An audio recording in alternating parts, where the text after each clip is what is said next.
Welcome to windshield lights. நாம் இன்றைக்கி என்ன பார்க்க போகிறோம்னா, school bus front class rubber cut ஆனதுனால நம்மளை சேஞ்ச் பண்ண சொல்லியிருந்தாங்க. நாமளும் டிங்கர் ஷாப்புக்கு பஸ்ஸை விட்டு ஆல்ரெடி கிளாஸ் கழட்டி வச்சுட்டோம். ஏன்னா ஃப்ரேம் நல்லா கிரைண்டிங் பண்ணி கொடுப்பாங்க. சின்ன சின்ன வெல்டிங் இருந்தாலும் ஃப்ரீ டிங்கரிங் பண்ணி கொடுத்துருவாங்க.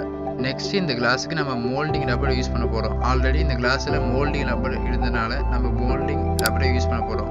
மோல்டிங் ரப்பர்னா என்னென்னா, இதில் நம்ம ரோப் யூஸ் பண்ணி நம்ம இந்த கிளாஸை மாட்ட போகிறோம். இந்த ரப்பர் 5 to 6 years உங்களுக்கு லைஃப் வரும். இந்த ரப்பரோட company name ALP EPDM rubber சொல்லுவாங்க. நல்லா குவாலிட்டி ஃபஸ்ட் கிளாஸாக இருக்கும். நெக்ஸ்ட்டு நம்மக்கிட்ட எல்லா மாடல் பிராண்ட் கிளாஸஸ் அவைலபிளாக இருக்குது, வெஹிக்கிளுக்கு மட்டும். அடுத்து நம்மக்கிட்ட இன்சூரன்ஸ் கிளைம் ஆப்ஷனும் நம்மகிட்ட இருக்குது. நீங்கள் உங்கள் வெஹிக்கிளுக்கு ஃபுல் இன்சூரன்ஸ் போட்டு வச்சுருந்தீங்கன்னா, அதாவது பம்பர் டு பம்பர் இன்சூரன்ஸ் போட்டு வச்சுருந்தீங்கன்னா, அதை கிளாஸஸ் கிராக் ஆனாலும் ஷேட் ஆனாலும் நம்ம கிளைம் பண்ணிக்க முடியும். நெக்ஸ்ட்டு உங்கள் வெஹிக்கிளுக்கு எதாவது கிளாஸஸ் மாட்டணும்னா நம்மகிட்ட கால் பண்ணுங்கள். உங்களுக்கு நம்ம பஸ் ஸ்டாப் பண்ணி தரோம். டிஸ்கிரிப்ஷனில் கான்டாக்ட் நம்பர் கொடுக்குறேன், பார்த்து தெரிஞ்சுக்கோங்க. இந்த வீடியோ என்கிட்ட நம்ம கடையோட லொக்கேஷனை ப்ராப்பராக கொடுத்துருக்கேன் வீடியோ மூலமாக. அதை நீங்கள் பார்த்துக்கோங்க. தேங்க்யூ.